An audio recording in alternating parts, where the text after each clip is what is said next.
السلام علیکم ورحمۃ اللہ وبرکاتہ۔ الحمدللہ رب العالمین الرحمن الرحیم مالک یوم الدین ایاک نعبد و ایاک نستعین۔ حضرت سامعین ناظرین، بھائی نے سوال کیا ہے کہ اگر کوئی خواب میں مونچھ دیکھ لے تو اس کی کیا تعبیر ہو سکتی ہے؟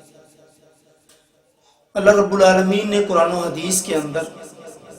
مسلمانوں کے لیے مکمل طور پر رہنمائی جو ہے وہ فرمائی ہے۔ یعنی جب تک مسلمان قرآن و سنت کے مطابق اپنی زندگی کو گزارتے رہیں گے، مسلمان کامیابی کی زندگی بسر کریں گے، اور وہ کامیابی صرف اس دنیا میں نہیں بلکہ اس دنیا کے علاوہ آخرت کی زندگی میں بھی اس کو کامیابی ملے گی۔ اب ہم دیکھیں کہ انسان کو خواب جو آتے ہیں اس کے اوپر انسان کا کوئی کنٹرول نہیں ہے، انسان کا کوئی اختیار نہیں ہے، جیسے چاہیں جس طرح کے چاہیں اس کو انسان کو خواب آ جاتے ہیں۔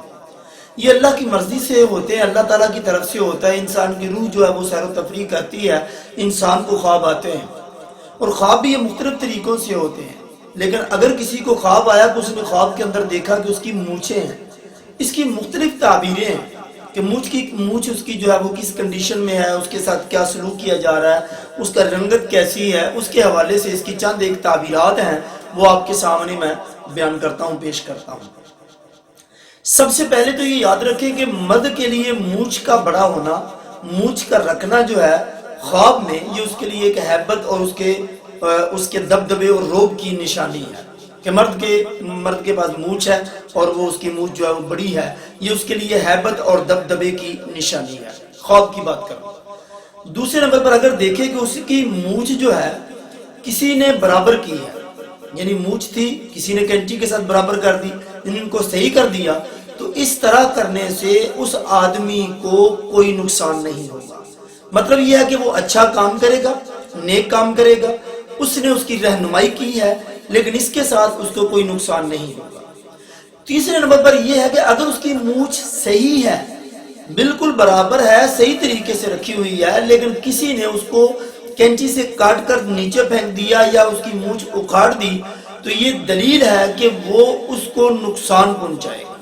وہ نقصان کس صورت میں ہوگا؟ وہ جھگڑے کی صورت میں ہوگا، یا مالی طور پر نقصان ہوگا، یا کسی دوسرے طریقے سے اس کو تکلیف اور مصیبت میں اس کو ڈال دے گا۔ یعنی وہ آدمی جو اس کی مونچھ کاٹ رہا ہے اور کاٹ کر اس نے مونچھ اس کی نیچے گرا دی، جبکہ وہ مونچھ پہلے ہی صحیح تھی، تو یہ نشانی ہے، یہ علامت ہے، یہ تعبیر ہے اس کی کہ وہ اس کے لیے مصیبت کی وجہ بنے گا۔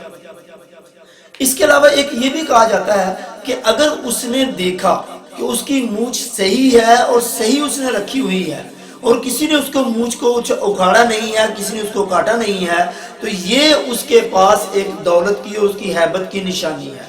اسی طرح سے یہ بھی کہا جاتا ہے، حضرت ابراہیم کرمانی رحمۃ اللہ علیہ اس کے بارے میں بیان فرماتے ہیں کہ اگر اس نے دیکھا کہ اس کی مونچھ جو ہے وہ سفید رنگ کی ہے، یعنی سفید مونچھ رکھی ہوئی ہے لیکن سفید ہے، یعنی وائٹ کلر کی ہے، تو اس کے بارے میں کہا جاتا ہے، اس کی تعبیر یہ ہے کہ وہ برے کاموں سے رک جائے گا، یعنی اچھے کاموں کی طرف جائے گا۔ اس کی نصیبے میں اللہ تعالیٰ نے نیکیاں لکھ دی ہیں، وہ نیکی کے کام کرے گا، کیونکہ بزرگی کی ایک نشانی ہے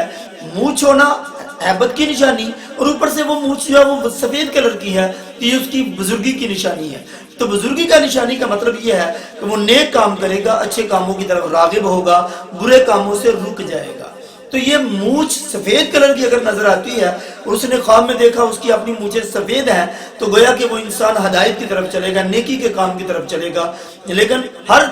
جو تعبیر ہوتی ہے، ہر جو خواب ہوتی ہے، ہر خواب کے جو طریقہ ہوتا ہے اس کی تعبیریں بھی مختلف ہوتی ہیں، کیونکہ خواب بھی انسان کے کنٹرول میں نہیں ہوتی، جیسے چاہے نہ جانے بعض دفعہ تو ایسے سوالات آ جاتے ہیں، ایسے لوگ سوالات پوچھتے ہیں کہ انسان حیران ہو جاتا ہے کہ انسان اس کا جواب بھی دے تو کیا دے۔ تو اس طرح سے یہ مختلف طرح کی تعبیریں، کیونکہ اس کے اوپر انسان کا کنٹرول نہیں ہے، اللہ کی طرف سے ہے، نہ جانے کیسے انسان خواب دیکھ لیتا ہے۔ البتہ جو چند ایک تعبیرات